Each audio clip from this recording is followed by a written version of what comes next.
Voilà. Les arroches, donc semis en caissette ou en pleine terre. On peut semer à partir de mars, c'est pas urgent, ça va jusqu'en juillet, les arroches. L'ail des bois, etc., ça met parfois 6 mois, 3 ans à lever. Donc les ails, les os, je sais pas, on dit les os, sauvages peuvent parfois mettre longtemps. L'anecdote, c'est que Gilbert, avant d'avoir son jardin plein d'ail des ours, comme c'est de retour actuellement, il a essayé des années à semer des ailes des ours et il n'a jamais obtenu quoi que ce soit. Jusqu'au jour que le bac en avait marre, il l'a laissé là. Et une paire d'années après, tout d'un coup, ils ont levé. Donc c'est quelque chose qui peut être très long. Une façon de faire à ce moment-là, et avec toutes les semences qui ont du mal à lever, c'est de les congeler pendant 24 heures, 48 heures ou plus, mais au moins 24 heures. Ils ont l'impression d'avoir passé leur hiver, ils ont attrapé leur dose de froid, ils sont un peu peut-être stressés, réveillés, et ils vont lever plus vite. Donc les choses qui mettent longtemps à lever, parfois le persil par exemple, on peut une fois passer ça 24 heures au congélateur et puis semer. Je ne vais pas dire qu'il faut congeler, décongeler, congeler, décongeler, je ne sais pas, peut-être que ça marche, mais là je mets des guillemets. À ce moment-là, vous sortez à peu près ce qu'il faut de votre sachet et vous remettez tout de suite au congélateur le restant, quoi.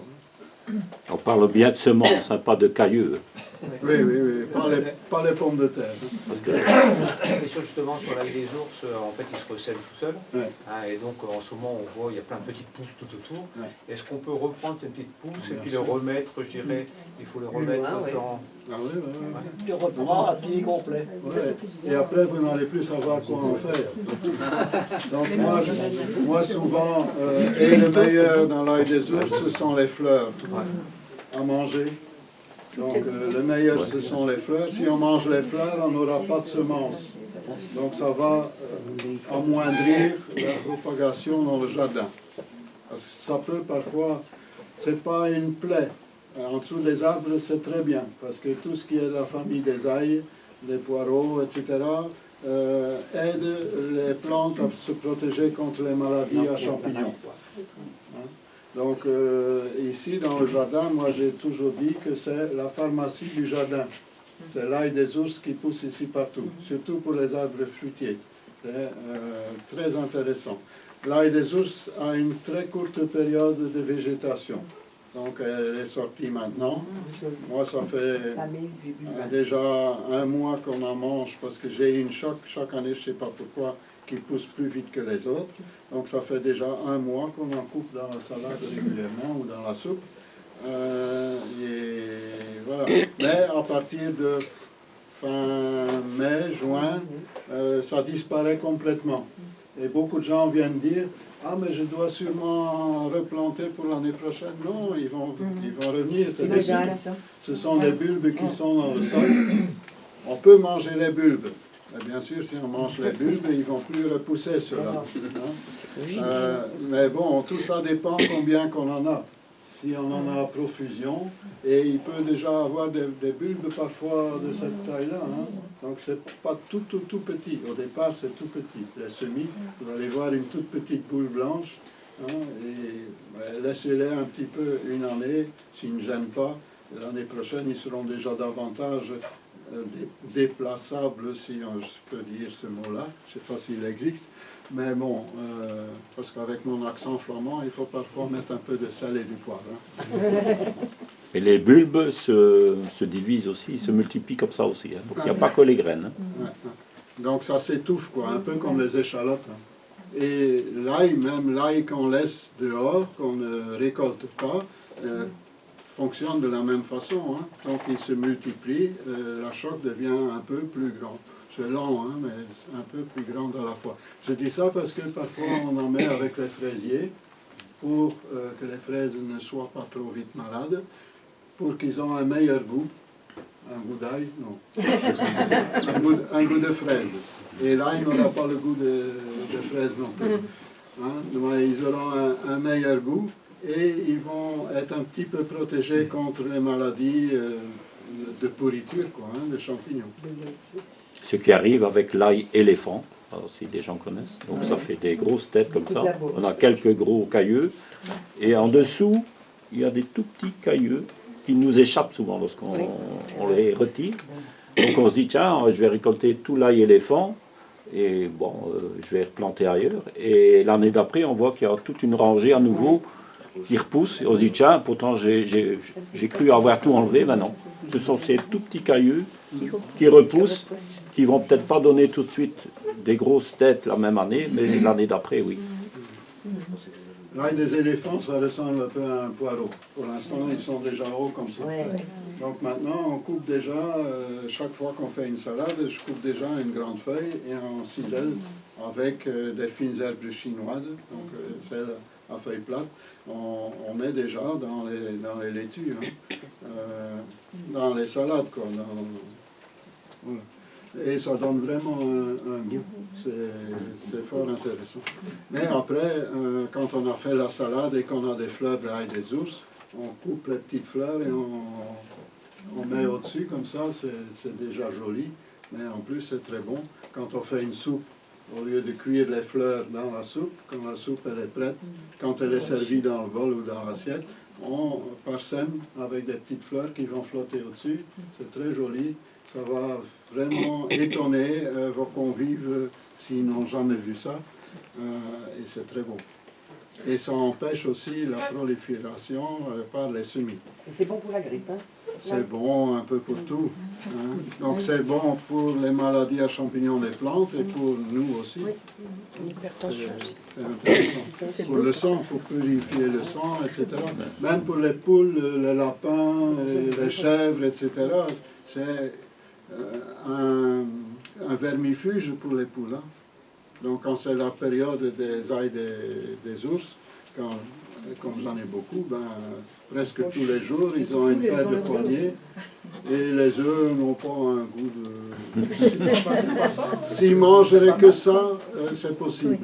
Parce qu'on sait que du côté des côtes, parfois ils ont des déchets de poisson qui donnent aux poules. Et là, ça peut donner un goût de poisson qui n'est pas très agréable aux œufs. Donc là, c'est peut-être moins intéressant. Mais si vous avez des restes de crevettes ou la peau de votre saumon ou je ne sais pas, vous coupez ça en petits morceaux, vous donnez ça aux poules, ils vont être fins contents. Hein. Et ils en ont besoin aussi, hein, parce que dans la nature, une poule, maintenant je suis loin de mon jardin, je suis encore dans mon jardin mais, hein, de mes légumes, mais une poule a besoin, dans l'origine des poules, ils étaient sauvages, donc qu'est-ce qu'ils mangeaient? Ils mangeaient de la verdure, mais ils mangeaient des vers, ils mangeaient des insectes, ils mangeaient un peu de tout, donc c'est un peu un omnivore, carnivore, omnivore, quoi. Voilà, donc l'ail. Je vais devoir aller plus vite, hein. Je ne vais pas faire beaucoup. Hein. L'artichaut, le semis février-mai. Maintenant, c'est le moment, mais Michel est plus apte de parler de ça, de faire les œilletons, c'est ça qu'on dit? Les œilletons. Donc, bouturés. Mais bon, ça, il en a déjà parlé il n'y a pas longtemps. Il suffira de rechercher dans les anciennes vidéos. Donc tous les cours, pour celui qui ne sait pas, sont aussi sur Internet. Hein. Donc vous pouvez réécouter, éventuellement prendre des notes en même temps, ou regarder les notes qui sont faites par nos amis là, écrivains. Donc vous savez tout retrouver par après. Le cardon, c'est la famille de l'artichaut, hein. C'est l'ancêtre de l'artichaut. Les asperges par semis, mais il faudra 2-3 ans avant d'avoir une griffe déjà un petit peu raisonnable et au moins 4 ans avant de commencer à récolter. Parfois, c'est peut-être plus intéressant, parfois, s'il en faut que 5-6, d'acheter des griffes que d'attendre 4-5 ans pour pouvoir en manger. Bon, les griffes, ils auront sûrement 2 ans, 3 ans parfois, ça dépend où ce qu'on les trouve et dans quelles conditions. Donc on va devancer un petit peu la récolte. Les betteraves potagères de mars à juin, donc c'est pas encore urgent, mais on peut commencer. Celui que ça démange vraiment peut commencer. Mais comme ils annoncent ici une période quand même froide, et ils parlent de température de janvier, bon, ça va pas nuire aux semis. Mais ils vont de toute façon traîner là, autant que peut-être attendre un petit peu. On ne peut pas les faire au chaud. On peut les faire au chaud, mais après, il faut les habituer au plus froid, donc un peu à la fois les sortir et rentrer. Celui qui aime bien tout ça, ben, pourquoi pas. Celui qui n'a pas beaucoup de temps, c'est peut-être mieux d'attendre un petit peu. La bourrache, de mars à juin. Donc la bourrache, par après, donc c'est les petites fleurs bleues. Qu'on tient la tige et qu'on tire sur ce qui sort là de la petite fleur. Et on n'a que le bleu qui se détache avec le cœur de la fleur. C'est ça qu'on mange. Quand on mange avec la tige, là, la tige, elle est assez dure. Ouais, ça peut se manger quand on a des bonnes dents. Hein, ça peut se manger, mais bon. Moi, et je fais ça en fur et à mesure que je vais chercher au jardin. J'ai mon saladier, je prends les tiges, je laisse tomber dedans, j'en mets 20, 30, 40, ou on les mange directement comme ça. Et encore une fois, ça va donner un aspect plus joli à la salade par après. Alors, les carottes, pour l'instant c'est encore, ça commence à être le moment. Les carottes ne lèvent pas très vite non plus, donc ils mettront le temps qu'il leur faut. Ça dépendra de la météo, ça dépend de l'humidité, ça dépend de la chaleur, etc. Normalement, bon, en tout cas pour ceux de conservation pour l'hiver, c'est trop tôt. Pour les premières, on a déjà pu en semer avant l'hiver aussi, hein, qu'on va bientôt manger.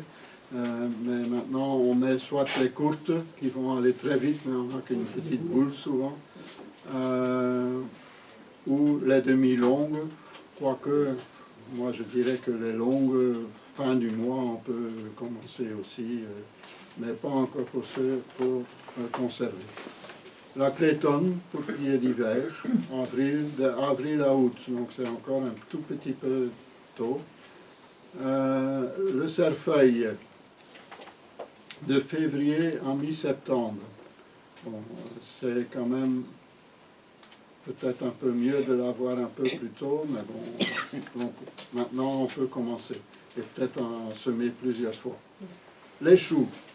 Donc les choux pommés blancs, rouges de Milan, les choux-fleurs ont besoin à peu près de 7 à 30 degrés pour germer. Donc à partir de 7 degrés, ils peuvent germer. Ils mettront à peu près 3 à 10 jours, ça dépend des températures. 3 c'est peu. 10 c'est la moyenne, je dirais 8-10 jours pour lever, c'est bien. Donc pourquoi les choux maintenant? Surtout si on prend les choux hâtifs. Les choux hâtifs, par exemple, les pointus, là, les deux premiers de choux blancs, vont donner déjà des choux en début d'été, à manger en crudité. Hein, c'est toujours mieux de manger les légumes crus. Hein. Bon, un chou cuit, c'est bon aussi, mais on perd beaucoup de vitamines et des sels minéraux qui partent avec l'eau de cuisson. Hein. Donc les choux blancs, moi j'aime bien. J'en ai déjà qui sont comme ça, mais qui commencent à former. Mais ils sont dans la serre. Dehors, j'en ai pas. Mais j'en ai parfois dehors aussi. Mais cette année-ci, j'en ai pas encore dehors. Ce qu'on peut faire, tricher un petit peu, ils en vendent déjà dans les jardineries, qui sont déjà, ils en vendent déjà depuis un certain temps, qui sont déjà bien avancés. Ça, c'est pour les avoir au mois de fin juin, pour les prendre avec en vacances, par exemple. Ouais, c'est ce qu'on faisait, hein, quand on a une famille un peu nombreuse. Quand on est parti en gîte ou je ne sais pas quoi, dans certains pays et dans certaines régions, tout coûte très cher. Donc on prenait une paire de choux comme ça avec, et tous les jours on coupait à la façon julienne, là, hein, un petit peu de choux, et on achetait une salade ou quelque chose pour mélanger avec.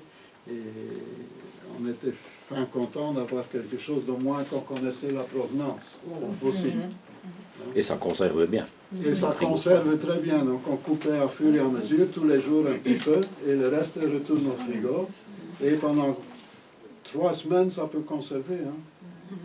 Bon, si on n'a qu'un chou et qu'on est 10, on ne va pas le garder 3 semaines. Hein. Sinon, on va revenir comme ça. Voilà, donc les choux. Regardez un petit peu le catalogue, hein. Il y a toujours des hâtives et des moins hâtives. Hein. Ça varie beaucoup en temps de culture, c'est ça surtout aussi. Hein. Si on a un tout petit jardin, mettons plus des hâtives que des tardives, parce qu'on aura moyen de remplacer par autre chose par après. Et on peut mettre les hâtives en 2 fois, en 3 fois aussi. Hein.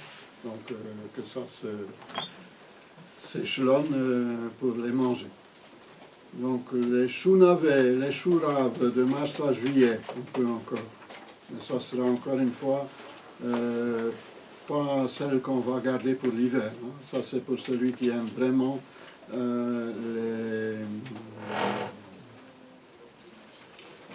les plats comme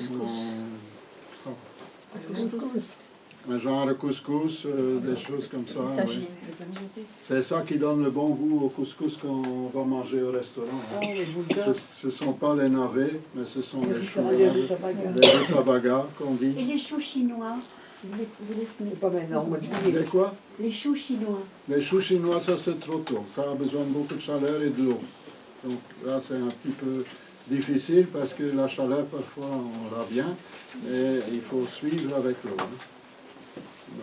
Il ne faut pas confondre chou rave et chou navet.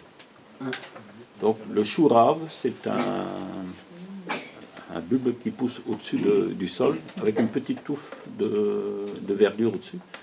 Et le chou navet, rutabaga, c'est plutôt le genre navet. C'est vraiment une racine.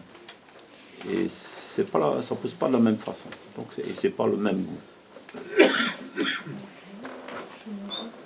Alors, Michel, tu as besoin de combien de temps à peu près? Ouais, ben, tu peux continuer encore 5 bonnes minutes, 10 minutes. Allez. Ben, on aura encore un demi-légume. les ciboules et les ciboulettes de mars à juillet à 20 degrés pour le lait. Hein, donc là, on va le faire à l'intérieur. Ou en serre froide, hein, quand c'est une bonne période, quand il y a du soleil, on évite à cette température. Même que la nuit, la température baisse, ça c'est pas trop grave. Et presque toutes les plantes qui ont juste germé ne gèlent pas. Je ne vais pas dire toutes. Hein. La plupart des plantes, comme ici les ciboules et les ciboulettes, ça n'a pas d'importance. Ça ne va pas geler. Les poireaux, ça ne va pas geler. Les choux, ça ne va pas geler. Les laitues, ça ne gèle pas. Il y a un tas de choses que, si on va mettre des... Ouais, Alzheimer. Ça fait quoi ça pour une sorte de baie? Ce qu'on met avec les tomates, le Basilic. basilic par exemple, ça ne va pas marcher. Lui, il va être mort. Les petits pois vont très bien marcher, donc c'est vraiment le moment de planter les petits pois. Ne tardez plus, parce qu'après vous avez le papillon qui sort, qui va aller pondre, et vous allez avoir de la viande et des légumes en même temps. Ah, Ignace, le petit pois ridé aussi? Les petits pois ridés, moi, à mon avis, oui. Moi, je n'attends plus... Malgré qu'ils annoncent du froid? Oui. Moi, ça ne me fait pas peur. Ils annoncent du froid, mais c'est du -1, -2 par ici. Je ne dis pas chez toi, tu auras peut-être -5, -7. C'est peut-être différent. Hein. Et si jamais vraiment il y a une période qui disent qu'il va geler plus fort, ils ne seront pas encore hauts parce qu'au début, quand il fait froid, ils poussent très lentement. On peut encore les protéger avec des caisses en isomo, avec quelque chose. Mais ça gèle pas. On peut mettre des petits pois dans la Mais serre? ça ne gèle pas. On peut mettre des petits pois dans la serre, mais on met alors des variétés assez hâtives. Souvent, pour récupérer la place, on met les manches-tout, parce qu'on ne va pas attendre que les graines se forment. Hein. Donc on cueille les gousses, et s'ils gênent, on tire tout, on a au moins eu ce qu'on a eu. Hein. Ou bien il faut prévoir l'emplacement des tomates, etc. Donc, voilà. Les tomates, Celui qui est très bien installé peut commencer, sinon attendez le 15 mars. Ça sera suffisant. Moi j'ai une variété là des petites tomates cerises que j'ai déjà semées. Bon, ils sont comme ça, mais j'ai semé que cette sorte-là. Parce que ceux-là, je sais que en maturité, ils ne sont pas plus haut que ça, donc je les mets déjà dans des pots. Ils restent dans la véranda jusqu'au mois de mai. Hein, et donc ça ne pose pas de problème. Mais les autres, ils vont pousser tellement vite que vous allez avoir des longs bazars fragiles. Il faut les sortir, les rentrer, les sortir, les rentrer pour acclimater, etc. Si c'est pour dehors, attendez même plus que le 15 mars, hein, et surtout dans les régions un peu qui ont plus de risque de froidure plus tard que nous. Donc attendez fin mars.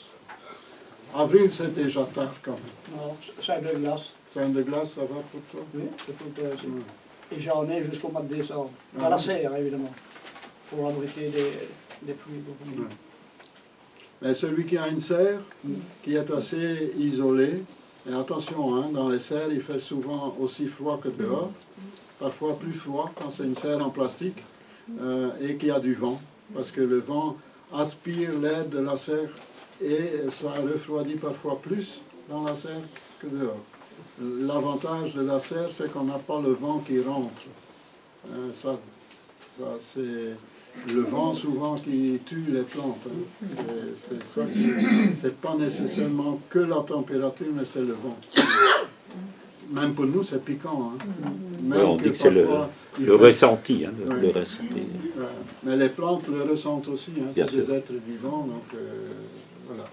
Alors, on va vite continuer. La mâche, donc il y a encore moyen de semer de la mâche. Mettez-la où il y aura un mi-ombre, donc pas les grands soleils de midi. Bon, s'il pleuvra tout le temps, ça n'aura pas d'importance, mais s'il y en a un printemps chaud et ensoleillé, ça sera important. Une mâche qui monte est très bonne à manger, hein, même meilleure, au meilleur goût. Donc c'est pas parce qu'elle monte qu'il faut tout couper et passer au poules ou passer en surface pour...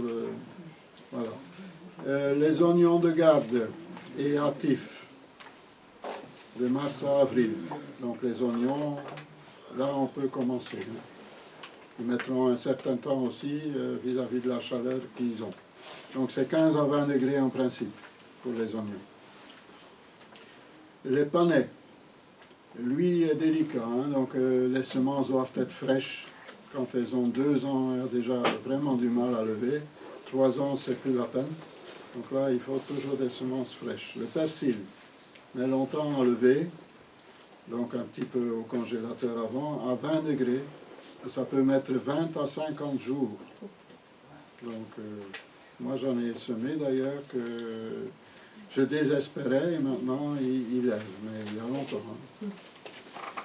Les poireaux, 7 à 25 degrés, 10 à 30 jours.